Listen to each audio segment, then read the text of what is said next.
Camden County Corrections officer is facing charges of aggravated assault after shoving a jail inmate and knocking him unconscious, according to the Georgia Bureau of Investigation. And there is disturbing video of the incident, and tonight Cheyenne Cole is on your side, joining us live from Georgia in Camden County. And Cheyenne, you just got these officers' disciplinary records just a short bit ago, so what do they say?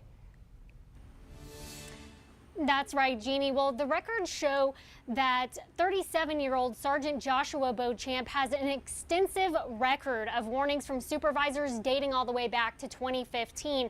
The records show earlier concerns about him not showing up to work and once even failing to check inmates who were coming into the jail. Shocking video reveals the moment 37-year-old Camden County Jail Sergeant Joshua Beauchamp pushes an inmate into a door. The inmate hits his head on the open door, knocking him unconscious. Over the last year, several use of force incidents by deputies and detention officers have put the jail in the public spotlight.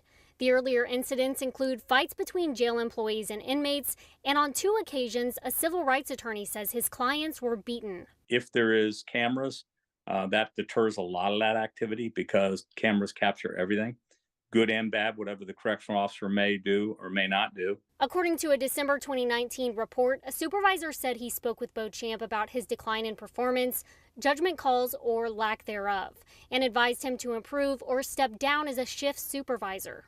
Managers have issued him at least 8 warnings regarding work quality and carelessness. And it goes back to training. It goes back to the ultimately to who's their supervision, all the way up to who's your director of the facility. The Camden County Sheriff could not be reached for comment, but a spokesperson said employees receive 40 hours of training, double what is required by the state, including de-escalation tactics, use of force protocols, and stress management. The spokesperson said additional training is currently being conducted for corrections officers at the sheriff's request. Even though it didn't appear that the inmate was in any way fighting or pulling away, he may have said something that triggered the correctional officer to do that, but nonetheless, it's not the right course of action for the correctional officer to take on the inmate.